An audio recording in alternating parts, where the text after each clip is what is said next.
Hello everyone and welcome to DS Guruji and start करते हैं economics practice test. Economics से जुड़े कुछ ऐसे महत्वपूर्ण प्रश्न जो एग्जाम्स में पूछे जा सकते हैं।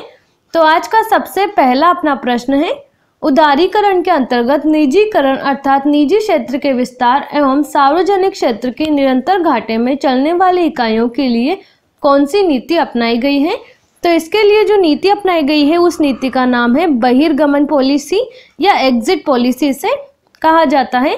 गोल्डन हैंडशेक स्कीम किससे संबंधित है? तो ये जो गोल्डन हैंडशेक स्कीम है ये संबंधित है सार्वजनिक उपक्रमों में स्वैच्छिक सेवा निवृत्ति से।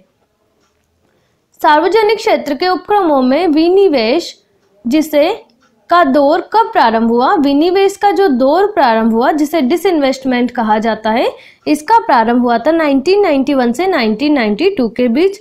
सार्वजनिक उपक्रमों के विनिवेश से प्राप्त राजस्व के सुनिश्चित प्रयोग के लिए 1 अप्रैल 2005 को किसकी स्थापना की गई? तो इसके लिए 1 अप्रैल 2005 को राष्ट्रीय निवेश निधि की स्थापना की गई। विदेशी मुद्रा बाजार में लेन देनों को उदार बनाने तथा देश में विदेशी मुद्रा बाजार के समुचित एवं सुव्यवस्थित विकास को प्रोत्साहन करने के उद्देश्य से केंद्र सरकार ने 27 वर्ष पुराने 1973 से प्रभावित विदेशी मुद्रा नियमन अधिनियम के स्थान पर 1 जून 2000 से कौन सा विधेयक लागू किया था? तो इसमें सरकार ने विधेयक लागू किया था FEEMA जिसे फॉरेन एक्सचेंज मैनेजमेंट एक्ट के नाम से जाना जाता है। देश के कुल विदेशी मुद्रा भंडार फॉरेन एक्सचेंज रिजर्व के 4 महत्वपूर्ण घटक कौन से हैं? तो इसके 4 महत्वपूर्ण घटक हैं।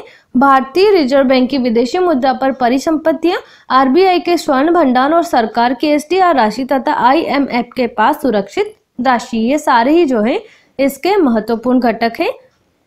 भारत में कौन सी अर्थव्यवस्था है? जो भारत में जो अर्थव्यवस्था है वो है पूंजीवादी नहीं, मिश्रित अर्थव्यवस्था भारत में पाई जाती है।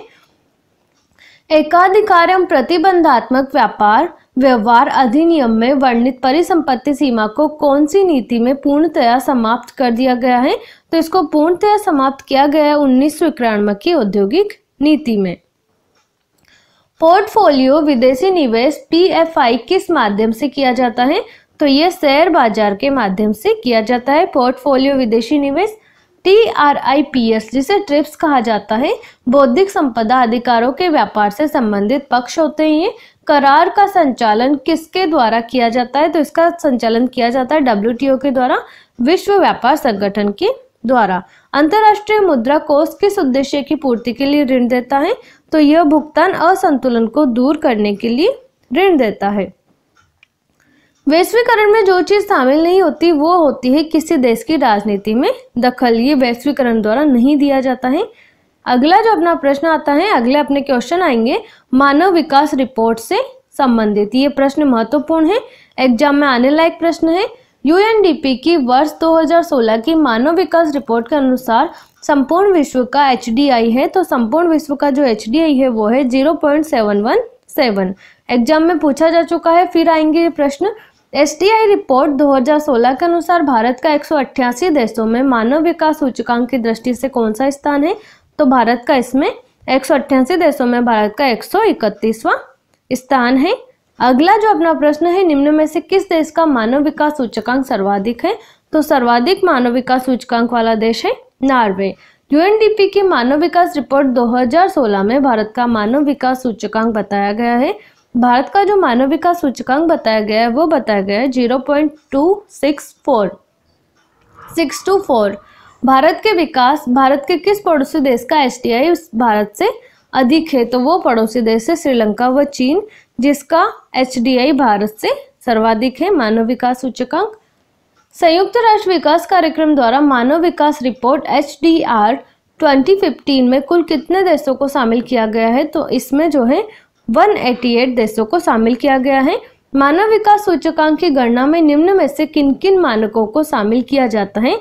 तो इसमें स्वास्थ्य, शिक्षा और जीवन स्तर, इन सभी मानकों को इसमें शामिल किया जाता है। मानव विकास रिपोर्ट 2015 में भारत का मानव विकास की दृष्टि से विश्व में कौन सा स्थान है? तो मानव विकास की दृष्टि से भारत का विश्व में 130वां स्थान है। मानव विकास सूचकांक का अधिकतम मान हो सकता है, इसका अधिकतम मान हो सकता है 1। यूएनडीपी द्वारा जारी मानव विकास सूचकांक का मूल्य स्थिर होता है।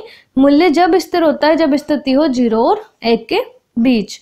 वर्तमान में भारतीय उपमहाद्वीप में किस देश का एसडीआई सर्वाधिक है? तो वो सर्वाधिक एसडीआई वाला देश है श्रीलंका। भारत में मानव विकास सूचकांक का प्रकाशन सर्वप्रथम हुआ था 2002 में। भारत की मानव विकास रिपोर्ट का प्रथम प्रकाशन जो किया गया वो किया गया था नीति आयोग के द्वारा। वैश्विक मानव विकास रिपोर्ट का प्रकाशन जो किया गया वो किया गया था यूएनडीपी द्वारा। यूएनडीपी द्वारा मानव विकास सूचकांक का सर्वप्रथम प्रकाशन जो किया गया वो वर्ष था 1990। मानव विकास सूचकांक का विकास किसने किया? तो इसका विकास किया गया था, इसका जो विकास किया गया वो किया गया अमर्त्य सेन और महबूबुल हक के द्वारा। अनुदान क्या होता है? अगर इसके बारे में जानकारी प्राप्त करें तो अनुदान होता है सरकार द्वारा वस्तु एवं सेवाओं को उनकी उत्पादन लागत से कम कीमत पर उपलब्ध कराना। सरकार द्वारा किए जा रहे अनुदानों का प्रकार है, तो सरकार द्वारा किए जा रहे जो अनुदान है उनके प्रकार होते हैं नकद अनुदान, ब्याज एवं ऋण पर अनुदान, वसूली संबंधी अनुदान। वांछित अनुदानों में जो शामिल है वो है कृषि प्राथमिक शिक्षा में अनुदान, कृषिगत इनपुटों में गरीब एवं सीमांत कृषकों को अनुदान, अनुसूचित जाति एवं जनजाति तथा अन्य पिछड़े वर्गों के कल्याण हेतु अनुदान, ये सभी इसमें शामिल होते हैं। डीबीटी योजना प्रथम चरण में कितने जिलों में प्रारंभ की गई? तो ये प्रथम चरण में 73 जिलों में प्रारंभ की गई। विद्युत पर अनुदान का प्रकार है, तो विद्युत पर अनुदान का प्रकार है कृषि एवं घरेलू विद्युत दरों का कम होना। अनुदानों का लाभ सीधे लाभार्थी को ही मिले, इस हेतु सरकार द्वारा जो योजना प्रारंभ की गई वो योजना है direct benefit transfer scheme. DBT योजना जो प्रारंभ हुई वो हुई थी 1 जनवरी 2013 को। डीबीटी योजना का द्वितीय चरण जो प्रारंभ हुआ वो हुआ था 1 जुलाई 2013 को। पहल डीबीटी योजना प्रारंभ में देश के कितने जिलों में प्रारंभ की गई? तो ये प्रारंभ में देश के 54 जिलों में प्रारंभ की गई और ये प्रश्न जो है एग्जाम में पूछा जा चुका है दोस्तों, ध्यान रखिएगा आप इसे। एलपीजी गैस हेतु पहल योजना का शुभारंभ किस तिथि को किया गया? तो पहल जो योजना है एलपीजी गैस हेतु इसका प्रारंभ किया गया वो तिथि थी 15 नवंबर 2014। तो दोस्तों आज के इस वीडियो में इतना ही। बाकी जानकारी के लिए आप डीएस गुरुजी के साथ जुड़े रहें and thank you so much. Thanks for watching.